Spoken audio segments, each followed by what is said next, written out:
দ্বিমত নাই। যৌবন আছে তো আকর্ষণের পাত্র আছে, যৌবন নাই তার দিকে কেউ আকর্ষিত না। জানতে পারতে দেরি, বাসর রাত্রেই ভাগতে দেরি করে না, ঠিক না? মনে হয় বুঝাইতে পারি না, ইঙ্গিতে বুঝছেন তো? যখন জেনে ফেলছে যে যুবক দেখলে কি হবে, যৌবন নাই, তো এই বাসর রাত্রেই ভাগতে দেরি করে না, ঠিক না? তাহলে যুবক আকর্ষণের পাত্র যৌবন দ্বারা, নারী আকর্ষণের পাত্র নারীত্ব দ্বারা, পুরুষ আকর্ষণের পাত্র পুরুষত্ব দ্বারা, রূপসী এলাকায় আকর্ষণের পাত্র রূপ দ্বারা। আমি আল্লাহর কাছে আকর্ষণের পাত্র কি দ্বারা? না, আমাকে তো আল্লাহর কাছে ফিরে যেতে হবে। থাকার তো সুযোগ এখানে কারো নাই, কারো ছিল না, কারো নাই। দুনিয়ার চিরাচরিত নিয়ম এটাই বলে, কবির কথাই সত্য, যদিও নাকি পালাও তুমি আকাশেতে লাগিয়ে সিঁড়ি, সিঁড়ি লাগায়ও পালানো যাবে না। কোরআনের কথাই সত্য, ইউদরিকাল মউত, মউত তোমাকে ধরবেই ধরবে, যেখানেই থাকো না কেন, যেখানেই থাকো না কেন। এই জন্যই তো কোরআন বলছে আইনাল মাফার, তুমি কোথায় বাইগা যাবে, কোন জানে চলা বাইগা যাবে? রকেটে চলা, রকেট কোথায় যাবে? যেখানে যাবে ইল্লা বিসুলতান, ওইখানেই আমার রাজত্ব, পাগা যাবে না। বিদায় চলেন আজকের আয়োজনের থেকে এটা ভাবি যে দুনিয়ার মানুষ তো হাজারো জিনিস দ্বারা আকর্ষণের পাত্র, আকর্ষিত হয়, মানুষ তার দিকে আকর্ষিত হয়, সে আকর্ষণের পাত্র হয়। কিন্তু আমি আল্লাহর কাছে আকর্ষণের পাত্র কি দিয়া? কি দিয়ে আকর্ষণের পাত্র হব? আল্লাহর কাছে, রসুলের কাছে। কেননা চলে তো যেতে হবে, যার কাছ থেকে আসছি তার কাছেই যেতে হবে, বাগার কোনো সুযোগ নাই। ইলাইনা তুরজাউন, এটাই সত্য। কোরআন বলে আমাদের কাছে তুমি ফিরবে, তারপরে আমরা তোমার কাছ থেকে হিসাব নিব। লাতুসআলুন্না আনিন নাঈম, প্রত্যেকটা নেয়ামতের হিসাব নিব যদি তুমি আকর্ষণের পাত্র না হও।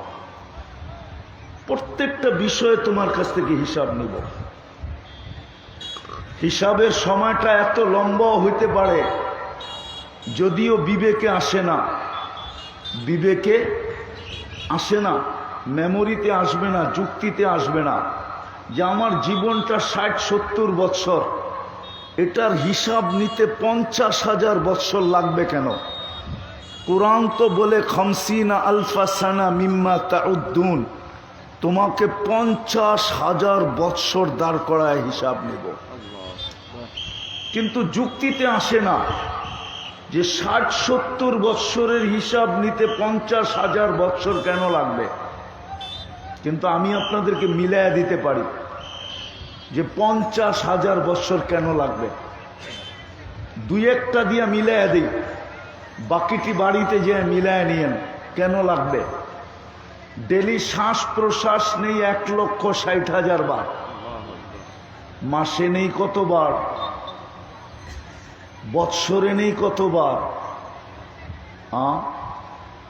কে স্বাভাবিক শ্বাস প্রশ্বাস নিতে দেয়? কে? মনে হয় করোনার সময় একটা কাহিনী পেপারে ছিল, বাংলাদেশের কোন শিল্পপতি বলছিলেন ডাক্তারদেরকে যে আমাকে স্বাভাবিক শ্বাস নিতে দাও, আমি আমার সমস্ত সম্পত্তি তোমাদেরকে লেখা দিব। মনে হয় পেপারে আসছিল এটা, ঠিক না? আমি নাম বলবো না। বাংলাদেশের একজন নাম করা শিল্পপতি করোনায় মারা গেছেন। উনি চিৎকার দিয়ে বলছিলেন আমাকে স্বাভাবিক শ্বাস নিতে দাও, আমি তোমাদেরকে আমার পুরো সম্পত্তি লেখা দিয়া দিব। কিন্তু যেই কামরায় বসে উনি বলছিলেন, ওই কামরায় ওই মুহূর্তে 12 থেকে 13 জন ডাক্তার ছিল, সবাই স্বাভাবিক শ্বাস নিতেছিল, কিন্তু একমাত্র উনি ওই কামরার ভিতরে শ্বাস নিতে পারতেছিলেন না। তো 12-13 জনকে কে নিতে দিতেছিল আর ওনাকে কে নিতে দিতেছিল না? তাহলে ডেলি যদি স্বাভাবিকভাবে শ্বাস নেই 1 লক্ষ, কতবার? মাসে কত? বৎসরে কত? 60 বৎসরে কত? আল্লাহ যদি বলে প্রত্যেক শ্বাসের ব্যাপারে তুমি কি করছিলে বলো? শ্বাস তো নিছিলে, কিন্তু তার বিনিময়ে তুমি কি করছিলে? কি করছিলে তার বিনিময়ে? কয়বার আমাকে ডাকছিলা তুমি? 24 ঘন্টায় আমার নাম কয়বার নিছিলা? বলেন, এইখানে একজনও তো নাই যে 24 ঘন্টায় ডেলি নির্জনে বৈশা 200 বার আল্লাহ বলে, আল্লাহ আল্লাহ আল্লাহ আল্লাহ আল্লাহ। একজন হাত উঠান যে আমি ডেলি নির্জনে বৈশা 200 বার আল্লাহ আল্লাহ বলি। অথচ প্রত্যেকবার আল্লাহ বললে আল্লাহ 40 নেকি দেয়। কত? 200 বার বললে কয় নেকি দিবে? প্রত্যেকবার বললে 40 নেকি, 200 বার বললে কয় নেকি? 8000 নেকি। 8000। কত? 8000 নেকি মিলত। আর আল্লাহকে বলার সুযোগ হতো যে আল্লাহ বেশি তো পারি নাই, ডেলি 200 বার তোমার নাম জপছি।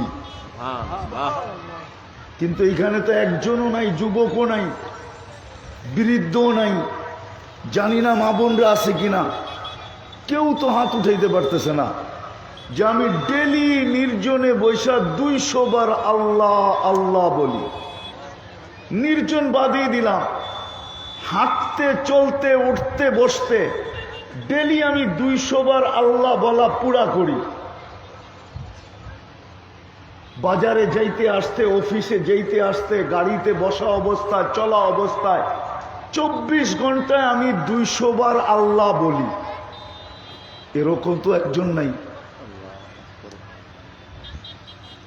একজনও তো পেলাম না। তাইলে বিবেক বলে এটা তো একটা দেখাইলাম, ডেলি 550 লিটার অক্সিজেন নেই, মাসে কতগুলা নেন? বৎসরে কতগুলা নেন? 2,750,000 লিটার বৎসরে নেই। 60 বৎসরে কতগুলা নিছেন? পার লিটারের বিপরীতে কয়বার আল্লাহকে ডাকছি যে ডেলি আপনি আমাকে 550 লিটার পিওর অক্সিজেন দেন। সিলিন্ডারের অক্সিজেন পিওর না, এটা তো ওয়েদার থেকে ধৈরা বানায়। অক্সিজেন কোনো কেমিক্যাল দিয়ে বানায় না, এই ওয়েদার থেকে ধরে আর সিলিন্ডার ভরে আর আমাদের কাছে বিক্রি করে। ওটাও বাদিয়ে দিলাম, নাইলে এটা ডেলি 550 লিটার নেই। তাহলে আমি বুঝাইতে চাইতেছিলাম যে 50,000 বৎসর কেন লাগবে? আল্লাহ যদি জিজ্ঞাসা করে, বেদা আসল কথায় আসেন।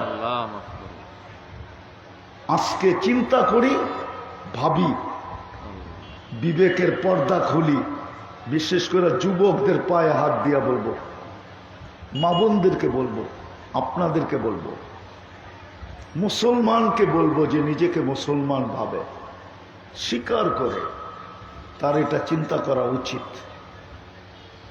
দুনিয়ায় যদি হাজারো জিনিস দ্বারা মানুষ আকর্ষণের পাত্র হয়, তাইলে আমি আমার মালিকের কাছে কি দ্বারা আকর্ষণের পাত্র হব? একটু আকর্ষণ দেখাই, তাইলে বুঝে আসবে কেমন আকর্ষণের পাত্র। আল্লাহর কাছে আকর্ষণের পাত্র। বাংলায় তো একটা প্রবাদ বাক্য আছে, আমাদের সমাজে যদিও এখন প্রবণতা বেশি হলো প্রেমের, ঠিক না?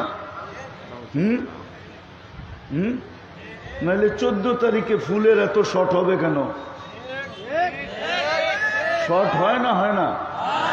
মারামারি পর্যন্ত হয়, কারাকারি পর্যন্ত হয়। কিন্তু যুবকদেরকে বলতেছি, দেমাগের ভিতরে মাথায় বসায় রাখো, বাংলা একটা প্রবাদ বাক্য আছে, দারিদ্রতা যখন দরজা দিয়া ঢোকে তো ভালোবাসা জানলা দিয়ে পালিয়ে যায়। এখন তো দেখতে খুব ভালো দেখা যায়, জীবনে যখন কখনো তোমার জীবনে দারিদ্রতা ঢুকবে, চাহিদা পুরা করতে পারবে না। চাহিদা যখন তুমি পুরা না করতে পারবে, ভালোবাসা সব জানলা দিয়ে পালাবে। শুধু পালাবে না, হইতে পারে তোমাকে জবা কইরা প্যাকেট কইরা বাড়িতে পাঠায় তারপরে চলে যাবে। তো যেটা বুঝাইতেছিলাম যে এখন তো হলো এটা, আল্লাহর কাছে কিভাবে ভালোবাসার পাত্র হবে ওটা দেখাইতেছি। আকর্ষণের পাত্র কিরকম হবে? দুনিয়ার মানুষের কাছে আর কতক্ষণ হয়? যুবকের কাছে যৌবন যতক্ষণ, অতক্ষণ হয়তো কেউ পিছে পিছে ঘুরবে, যৌবন শেষ আর কেউ তাকায় দেখবে না। বিশ্ব সুন্দরী একবার হওয়া যায়, দ্বিতীয়বার হওয়া যায় না। হওয়া যায় নাকি? মনে হয় উত্তরবঙ্গে হওয়া যায়, ঠিক না? বিশ্ব সুন্দরী কয়বার হওয়া যায়? কেন? কারণ কি? 1 বছর এরকম হইলটা কি যে ওর সৌন্দর্য সব খৈসা পড়া গেছে, সৌন্দর্য সব খৈসা, বোঝা গেল ফিটনেস নাই। 1 বছর আগে চামড়া যতটুকু টাইট ছিল, 1 বছরে অতটুকু আর নাই, অতটুকু নাই। দুনিয়ায় মানুষ কতক্ষণ আকর্ষণের পাত্র, কিন্তু আল্লাহর কাছে যদি আকর্ষণের পাত্র হয়, এটার একটা ছোট্ট একটু ঝলক দেখাইতে চাইতেছি যে আল্লাহর কাছে আকর্ষণের পাত্র হলে কেমন হবে। আল্লাহর কাছে যদি আকর্ষণের পাত্র হয়, চাই নারী হোক চাই পুরুষ হোক, রব্বে কাবার কসম, চাই যুবক হোক চাই বৃদ্ধ হোক, তাইলে যুবক মোহাম্মদ ইবনে ওসমান ইবনে আফফান 14 বৎসরের যুবক, এর কবর আমাকে 2 ঘন্টা কাদাইতো না, 2 ঘন্টা। আমি কবর দেখা বলতেছি, পড়া না। মোহাম্মদ ইবনে ওসমান ইবনে আফফান রাদিয়াল্লাহু তাআলা আনহুর ছেলের কবর আছে কমরু আইল্যান্ডে। আমি ওইখানে সফর করছি। আমি সকাল 7টায় ঢুকছি, 9টায় বাহির হয়েছি, কারণ আমি দেওয়ালের উপর দিয়ে ঢুকছি। 9টার সময় দরজা খুলে আমাকে বাহির করছে। এই 2 ঘন্টা কবর আমাকে কাঁদাইতো না। বলবেন আপনি কাঁদলেন কেন? যে 13-14 বৎসরের একটা ছেলে, তার এতটুকু মর্যাদা। ভারত মহাসাগর বৎসরে একবার তার কবরে চুমা খায়। ভারত মহাসাগরের পানি একবার বৎসরে উঁচা হয়, আর এই কবরে আইসা টাচ করে, আর বৎসরে দ্বিতীয়বার হয় না। আমি জিজ্ঞাসা করছি এটা কেন হয়?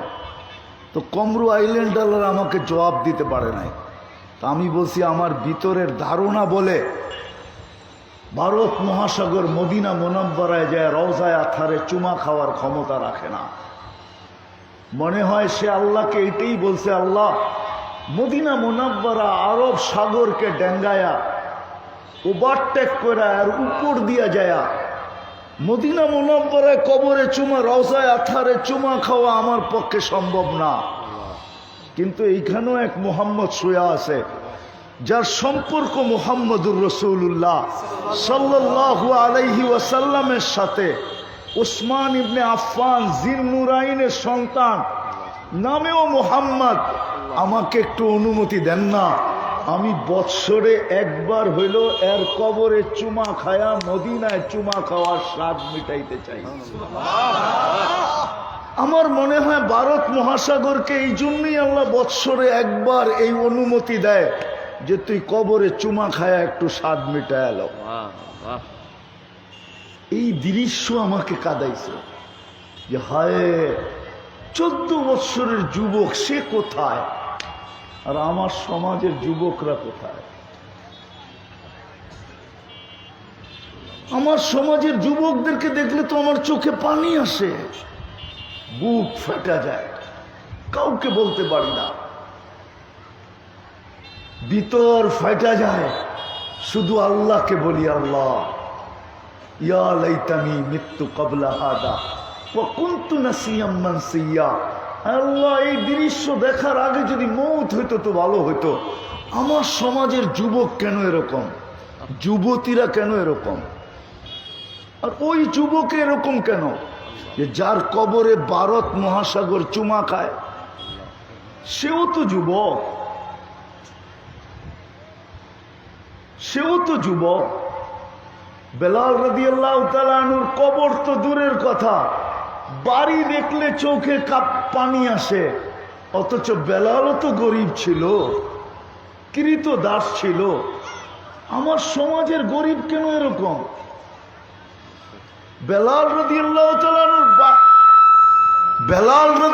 তাআলা আনহুর বাড়ি দেখলে তো চোখে পানি আসে, আমার চোখে 6 বার আসছে, 6 বার। আমি 6 বারই যাকে দেখছি তাকেই দেখতেছি কাঁদে। জিজ্ঞাসা করছি কাঁদো কেন? বলছে কেন কাঁদি তাও জানি না, চক্ষু যেন নিজে নিজেই কাঁদে। এই বাড়ির সামনে দাঁড়াইলে চক্ষু নিজে নিজে কাঁদে, কেন কাঁদি এটাও জানি না। কিন্তু হ্যাঁ, আমি যতবার দাঁড়াইছি আমার ভিতর থেকে চিৎকার আসছে, হায় বেলাল তুমি কোথায়? তুমিও তো কৃতদাস ছিলে, তুমিও তো গরিব ছিলে, তুমিও তো কালো ছিলে, তুমিও তো সমাজের ভিতরে নিচু লেভেলের ছিলে, কিন্তু আজকে তুমি কোথায়? আমার সমাজের গরিবগুলা কোথায়?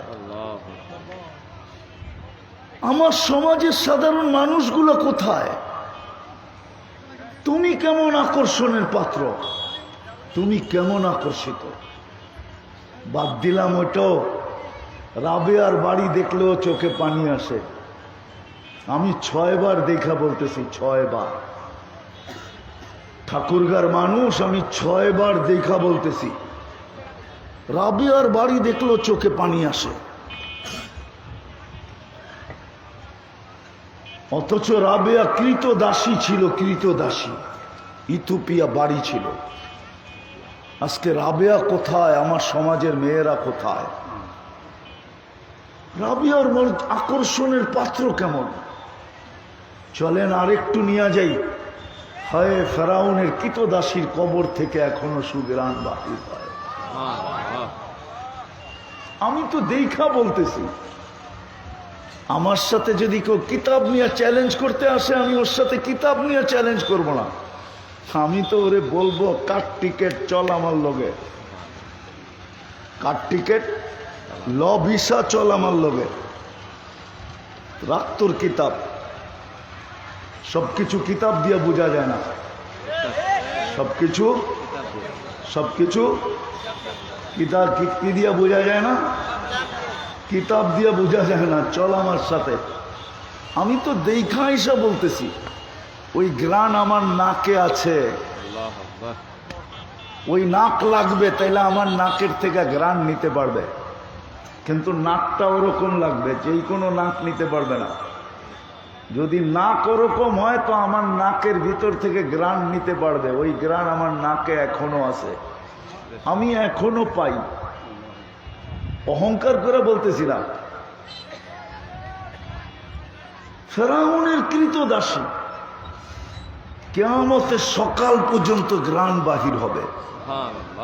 ওই গ্রান আমি একা লাগাই নাই, ডেলি হাজারো মানুষ যায় শুধু একবার গ্রানটা নাকে লাগানোর জন্য।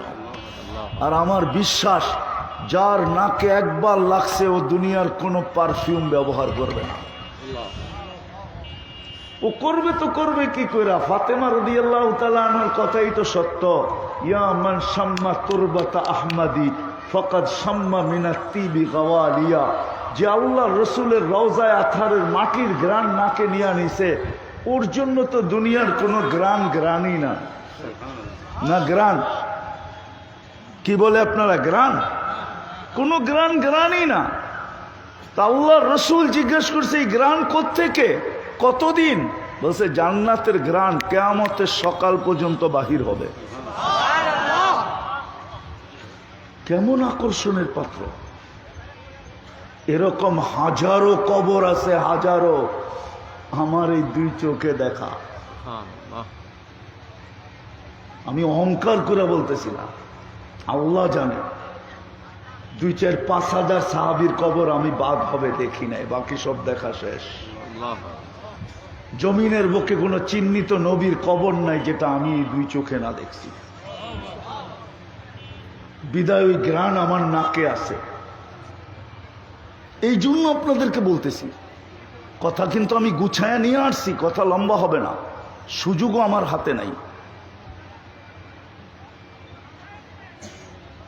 এই জন্য আমি প্রথমে আবার চলে যেতেছি, দুনিয়ার মানুষ যদি এত কিছু দেখা পছন্দ করে, কোয়ালিটি দেখা, ব্র্যান্ড দেখা, কোম্পানি দেখা, রং দেখা, লম্বা দেখা, মোটা দেখা, বংশ দেখা, যোগ্যতা দেখা, টাকা দেখা, পয়সা দেখা, যৌবন দেখা, এত কিছু যদি দেখা যদি দুনিয়ার মানুষ পছন্দ করে, তাহলে আল্লাহ কি দেখা আমাকে পছন্দ করবে? সাদা মাঠা কথা বুঝাইতে চাইতেছি। কি দেখা আল্লাহ আমাকে পছন্দ করবে? আল্লাহর রসুল আমাকে পছন্দ করবে। আমি আকর্ষণের পাত্র হব। মৃত্যু লগ্নে আমার কাছে ফেরেশতা আসবে, তাতানাজ্জালু আলাইহিমুল মালাইকা। দুনিয়ার মানুষকে প্রটোকল দেয় দুনিয়ার মানুষ। আল্লাহ বলে তুই আকর্ষণের পাত্র হইয়া দেখ না, তোকে ফেরেশতা দিয়া প্রটোকল দিব, ফেরেশতা দিয়া। তাতানাজ্জালু আলাইহিমুল মালাইকা। মৃত্যু লগ্নে তোর জন্য প্রটোকলের জন্য ফেরেশতা আসবে, ফেরেশতা। তুমি নামতে দেখবে কয়জন? তো এক রেওয়ায়েতে আছে জমিন থেকে আরশ পর্যন্ত, তাও এক সারি না, 2 সারি, 2 সারিতে দাঁড়াবে জমিন থেকে আরশ পর্যন্ত। আরেক রেওয়ায়েতে আছে তার মৃত্যুর জায়গা থেকে কবর পর্যন্ত, কুমু সুফুফান ইলা কবরিহি ওয়াস্তাকবিলুহু। কবর পর্যন্ত 2 লাইন ধরে দাঁড়াও আর আমার বান্দার শরীরকে স্বাগত জানাও। কেমন আকর্ষণের পাত্র! কবরের পাশে যখন লাশ যাবে, তো জালালউদ্দিন সুয়ুতি রহমতুল্লাহ আলাইহি লেখছেন, উত্তরবঙ্গের মানুষ আঙ্গুল আমার উপরে উঠায় লাভ হবে না, উঠাইলে জালালউদ্দিন সুয়ুতির উপরে উঠান। আর জালালউদ্দিন সুয়ুতির উপরে উঠায়ও লাভ হবে না। আপনি আর আমি ওই পর্যন্ত পৌঁছতে পারবো না যেখানে জালালউদ্দিন সুয়ুতি পড়ছে রহমতুল্লাহ আলাই। ওনার নাম নিয়ে যতজন মানুষ ডেলি রহমতুল্লাহ আলাই পড়ে, তার কুঠিবাগের 1 ভাগ আপনার আমার নাম নিয়ে কেউ রহমতুল্লাহ আলাই পড়বে না। সত্য তো? ওলামারা মানে এই কথা? হ্যাঁ হ্যাঁ। আবার জালালউদ্দিন সুয়ুতির নাম শুনলেই অনেকে আবার বলে, না জানি এটা কি, ঠিক না? মনে হয় বোঝেন না, ঠিক না? তো উনি লেখছেন কিতাবে, কবরের পাশে লাশ যখন নিবে, তো কবর সেলুট দিয়া বলবে, ইদান উহাব্বিলু লাকা বাতনি খাদরা। তোকে রাখতে দেরি, আমার পেট সবুজ শ্যামল হইতে দেরি হবে না। এটা হলো আপনি আকর্ষণের পাত্র। আকর্ষণের পাত্র হবেন। দুনিয়ারটা তো আমি বুঝাইলাম, এখন আমি শেষ করতেছি আখেরাতেরটা দিয়া, যে আমি আল্লাহ রসুলের কাছে আকর্ষণের পাত্র কি করে হবে,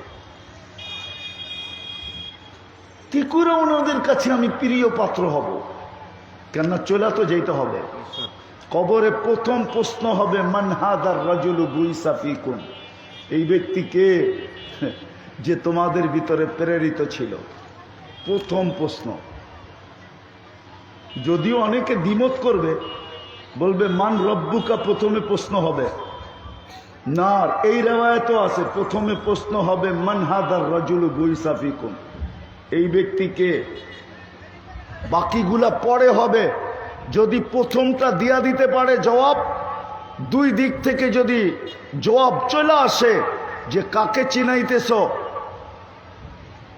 দুইজনই যদি মুস্কি মুস্কি হাসে, তাহলে বাকিগুলার প্রশ্নের প্রয়োজনও হবে না, বাকিগুলা প্রশ্নের আর কি হবে না, প্রয়োজনও হবে না। সত্য এটাই। তো যেটা বুঝাইতেছিলাম, ভাবি আজকে যে আমি আল্লাহ আল্লাহ রসুলের কাছে আকর্ষণের পাত্র কতটুকু। দুনিয়া তো কোয়ালিটি দেখা কিনে, ব্র্যান্ড দেখা কিনে, আল্লাহ আমাকে কি দেখা আকর্ষণের পাত্র বানাবে? আল্লাহর কাছে আমি প্রিয় পাত্র কি দ্বারা হব? কোন জিনিস দ্বারা হব? কি কাজ করলে হব? কাকে মানলে হব? কার পিছে চললে হব? এটা তো আমি দুই চারটা দেখাইলাম। দুনিয়ার মানুষ কবরে দিয়ে আসবে বটে, কিন্তু আর কোনোদিন তাকায় দেখবে না।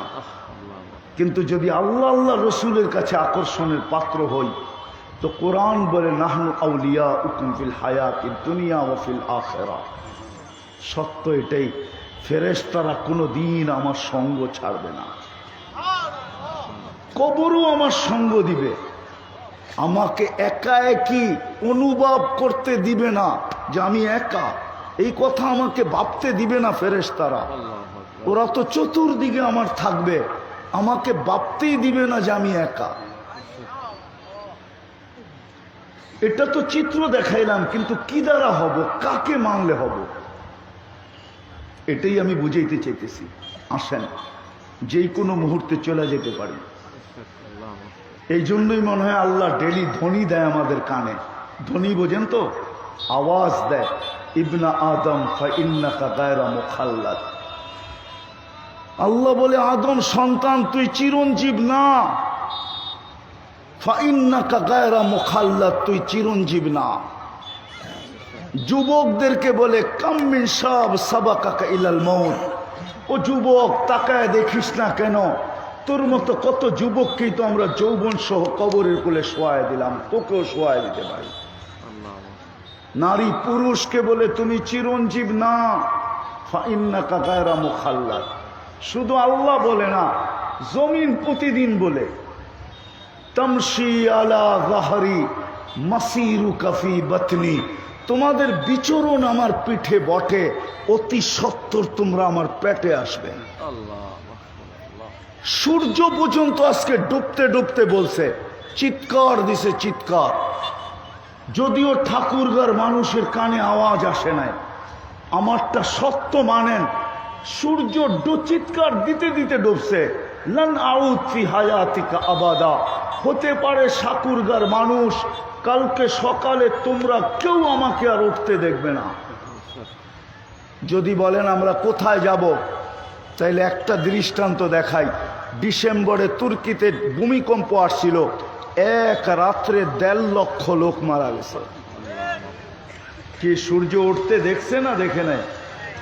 হ্যাঁ হ্যাঁ, যদি এমন কিছু একটা ঠাকুরগাঁয়ে ঘটলো, যদি বাংলাদেশে ঘটলো, যদি এই দুনিয়ায় ঘটলো, তাইলে তো সূর্যের কথাই সত্য হবে, ঠিক না? লান আউদ ফি হায়াতিকা আবাদা। আচ্ছা, এটা বাদেই দেন, কিছু লোক তো এই ঠাকুরগাঁয়ে 2-1 তো এই রাত্রে মারা যায়, প্রতি রাত্রেই, ঠিক না? রাত দিন 24 ঘন্টায় 2-1 মারা যায় না, যায় না? হ্যাঁ, যারা আজকে রাত্রে মারা যাবে ওরা কালকে সূর্য কোত্থেকে উঠা দেখবে। তাহলে তো সূর্যের কথাই সত্য, লান আউদ ফি হায়াতিকা আবাদা। হতে পারে আর কোনোদিন তুমি আমাকে উঠতে দেখবে না। সত্য এটাই, চলে যাব।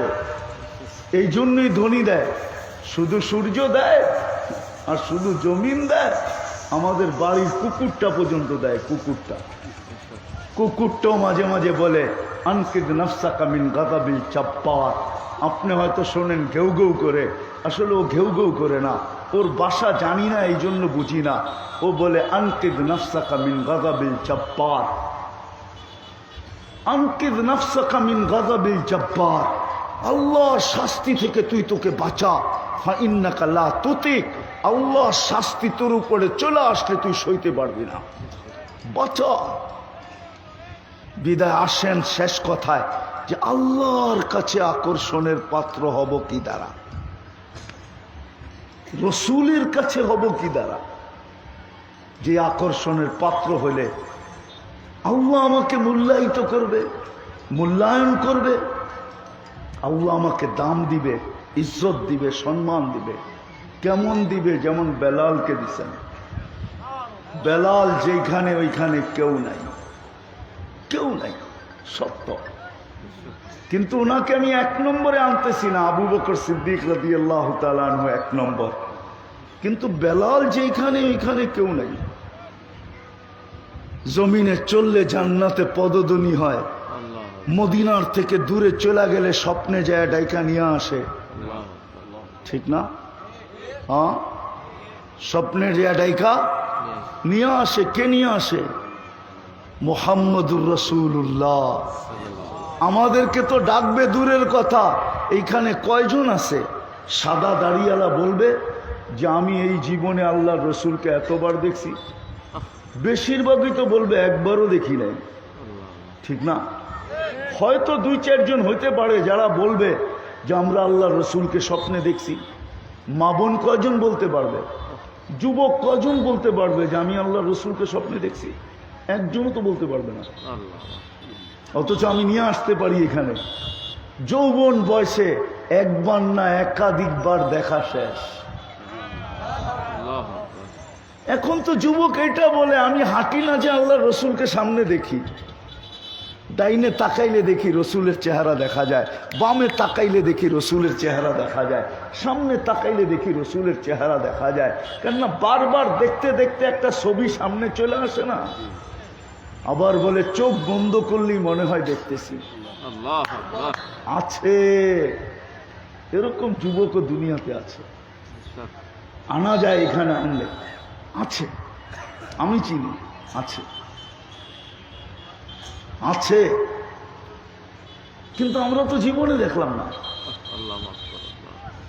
আসেন, কথা শেষ এখানেই করতে চাইতেছি,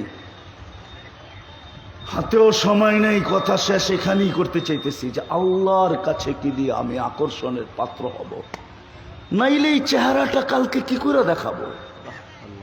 উনিই তো আমাকে অস্তিত্ব দিলেন, ছিলাম তো এক ফোঁটা পানি। এই জন্যই তো আল্লাহ বলে মা কুন্তা বিশাই। আজকে তুই বহুত কিছু, আজকে যুবক যৌবনের তরঙ্গে বলতেছে আমি অনেক কিছু, রূপসী রূপের তরঙ্গে বলতেছে আমি অনেক কিছু। প্রত্যেক ব্যক্তি তার ব্যক্তিত্বের বিকাশ ঘটায় অনেক কিছু প্রমাণ করতে চাইতেছে।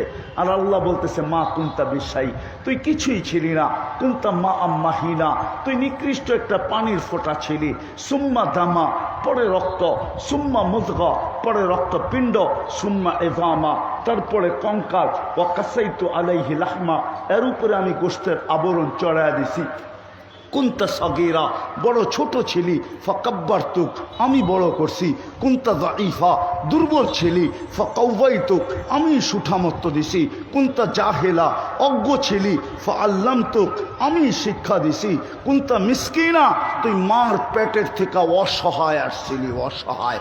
ফাআগনাইতুক, আমি তোকে স্বয়ং সম্পূর্ণ করছি। আজকে ব্যক্তিত্বের বিকাশ, যুবকের চলা দেখলেই অন্যরকম মনে হয়, যৌবনের তরঙ্গে চলে একরকম, মোটর সাইকেলে উঠলে আরেক রকম, পিছে কেউ বসা থাকলে ফুল চার্জ আরেক রকম, ঠিক না? একবারও ভাবে না আমাকে কে দিল? আল্লাহ দিছে। আল্লাহ, ওই আল্লাহর কাছে আকর্ষণের পাত্র হওয়ার জন্য আল্লাহর দাবি ছিল একটা, যে আমার দাসত্ব কর,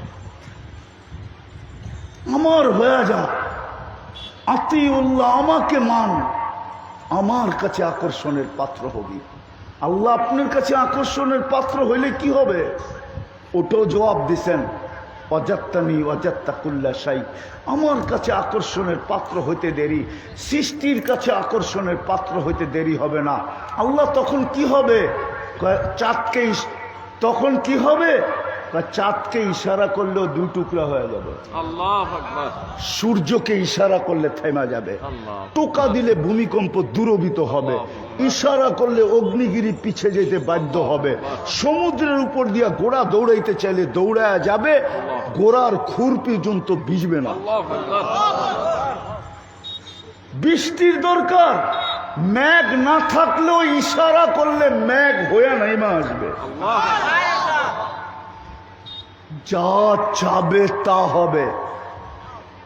শুধু পুরুষ বলছে, নারীও পারবে। শুধু নারী, যুবকও পারবে। শুধু যুবক, বাচ্চাও পারবে। কি শোনায়া দিমু? অনেকদিন পরে মনে উঠলো। আবু আবদুল্লাহ জাজুলি রহমতুল্লাহ আলাই ছিলেন। আবু আবদুল্লাহ জাজুলি, ওলামারা নাম জানবেন, মিশরের বহুত বড় আগের যুগের আল্লাহওয়ালা ছিলেন। নামটা লেখা রাখেন, তারপরে ইতিহাসের পাতা টোকান। এখন তো সব খালি হুজুররা নেটে টোকায়। কি আমাদেরকে প্রশ্ন করে মাঝে মাঝে ফোন করে, কয় হুজুর নেটে টোকাইলাম, পাইলাম তো না।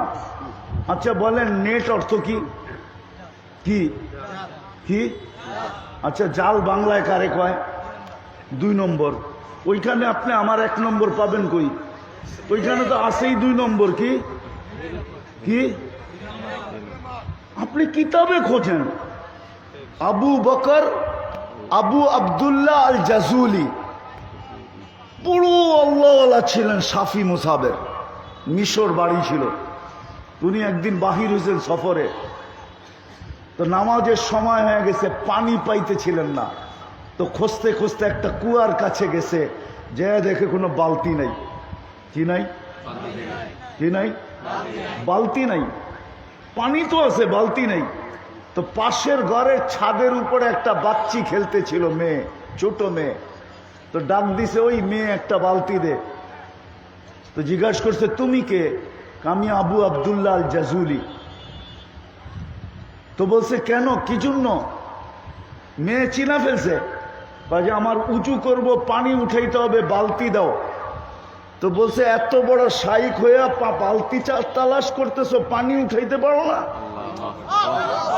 সারা মিশর তো ফাটায় ফেলছো তুমি। তো শাইখের দিলে লাগছে যে এই ছোট মেয়ে কি বলে। তো ছোট মেয়ে বলতেছে, ইসবির, সবর কর, দেখ পানি উঠায় দেই কেমনে। তো উপর থেকে কুয়ার ভিতরে থুতু মারছে, পানি উছলায়া উপরে উঠা শুরু করছে। তো উজুর পরে জিজ্ঞাসা করছে, ওই মেয়ে, তুই এত বড় মর্যাদা পাইলি কি কইরা?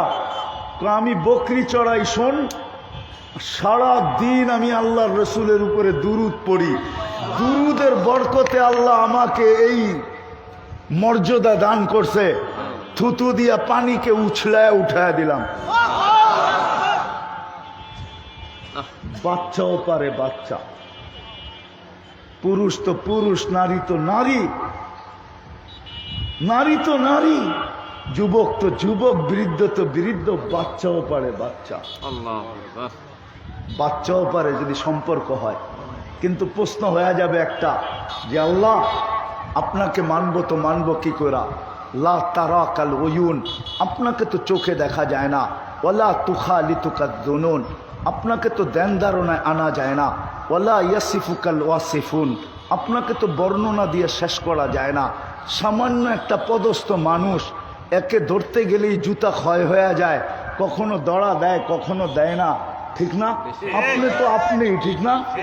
হ্যাঁ, আপনি তো শুধু আল্লাহ না, আপনি তো শুধু আল্লাহ না, আপনি তো 99 পদের মালিক।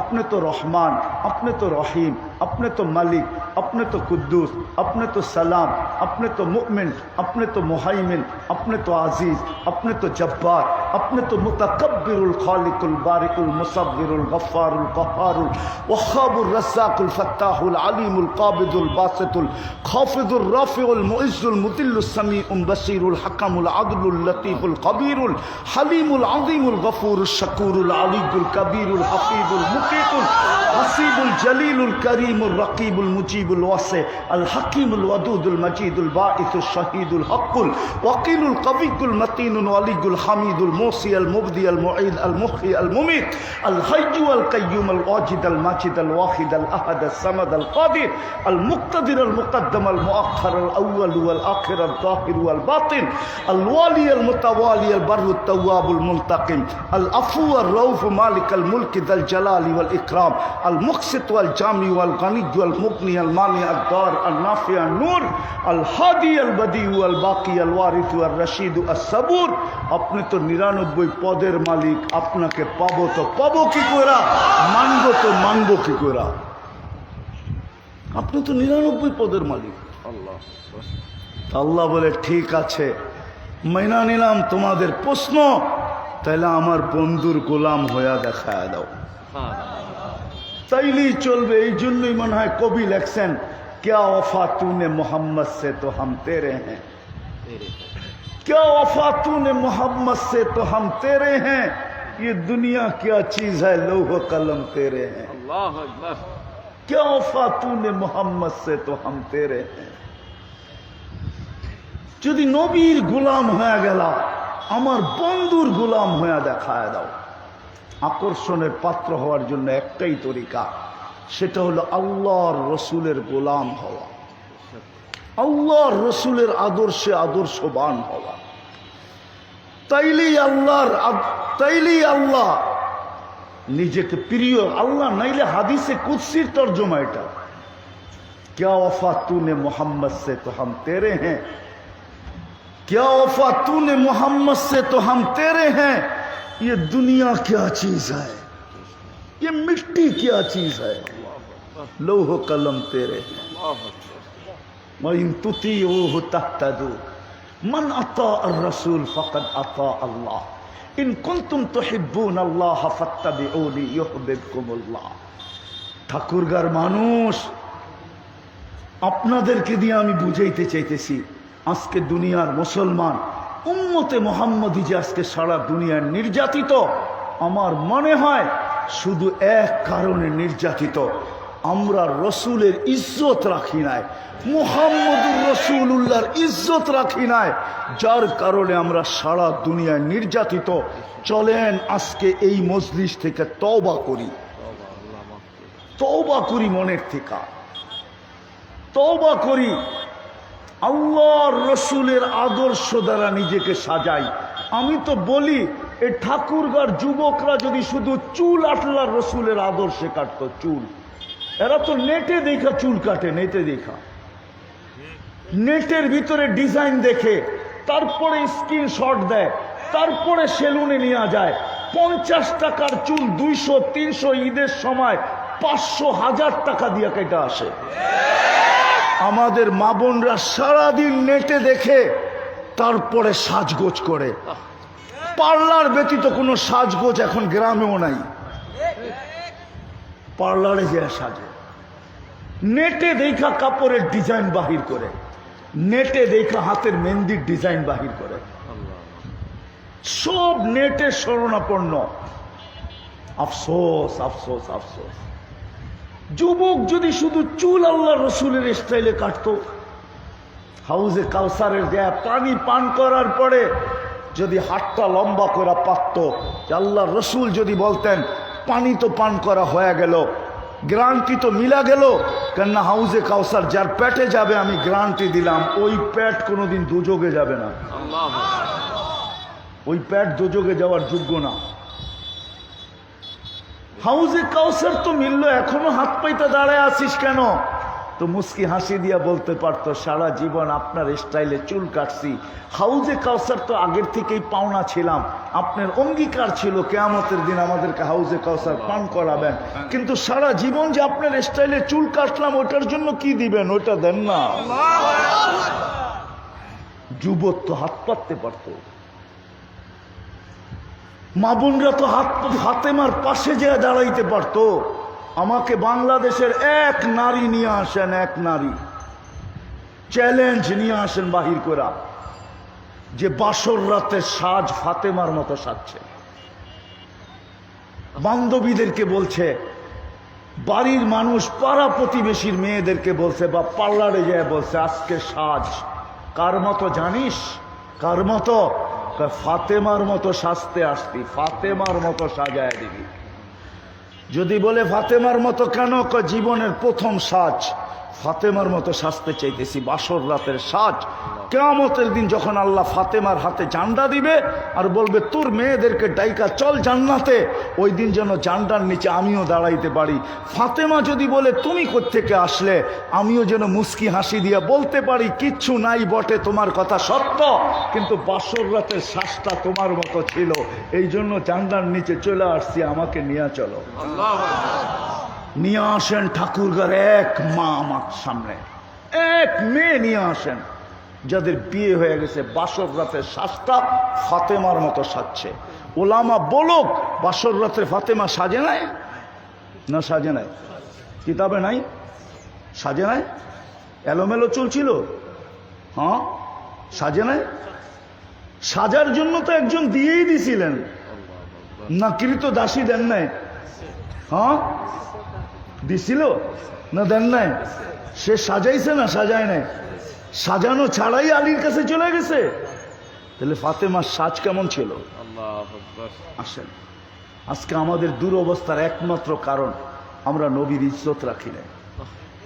যদি ইজ্জত রাখতাম তাহলে ওই উম্মত যেই নবীর কান্না আল্লাহ বন্ধ করান এই কথা বইলা মৃত্যু লগ্নে কাঁদতেছিলেন, তো জিজ্ঞাসা করছে জিবরিল আলাইহিস সালাম কাঁদেন কেন? বলে ফামান লিবাদি লি উম্মতি, আমার পরে আমার উম্মতকে কে দেখা রাখবে, আমি তো এখনই চলে যাব।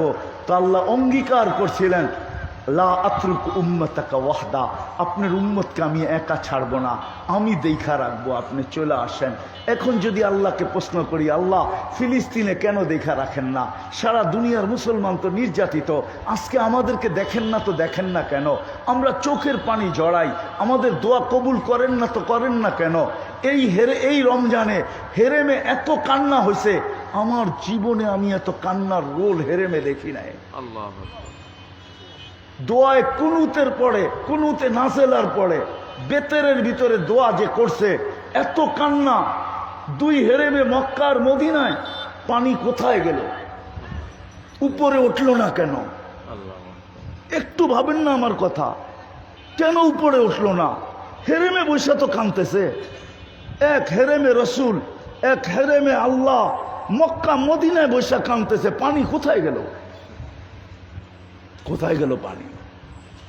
আল্লাহ তো আমাকে এটাই বলে, আমি পানি গ্রহণ করি তো করি কি করে? দেখ না এরা আমার রসুলের ইজ্জত কতটুকু রাখলো।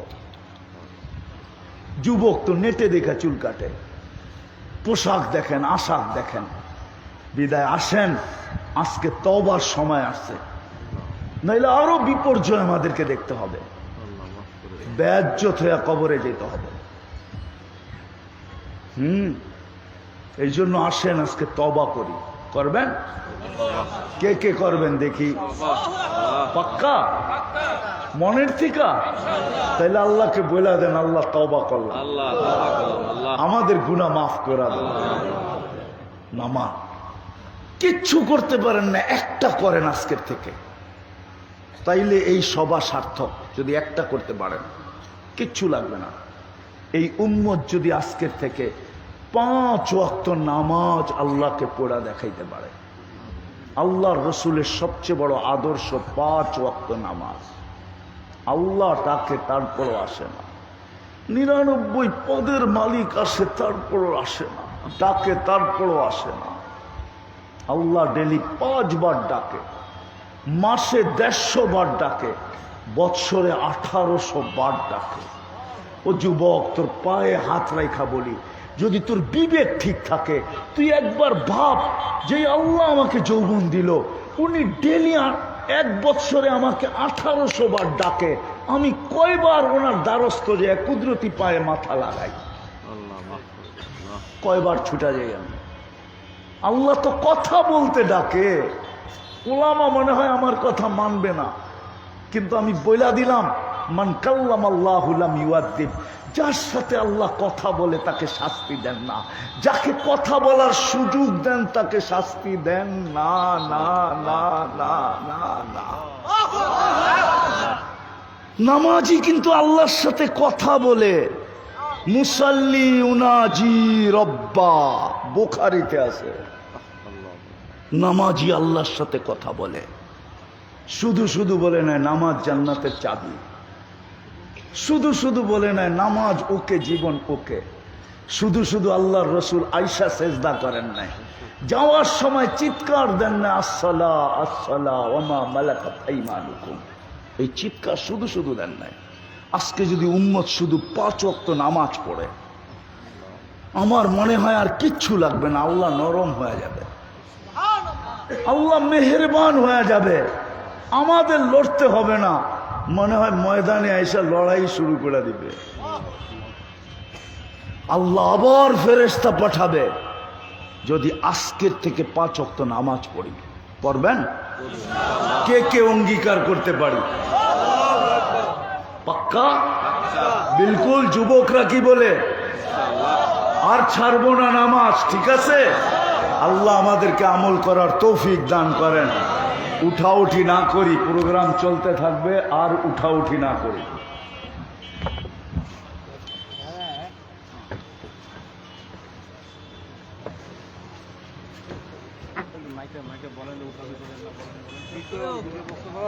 কে উঠাউঠি করবেন না, দেন তাড়াতাড়ি দেন, এটা দেন ভাই, কে উঠাউঠি করবেন না ভাই, প্লিজ কে উঠাউঠি করবেন না, একটু বসেন, শান্তশিষ্ট হয়ে বসেন ভাই। এরপরে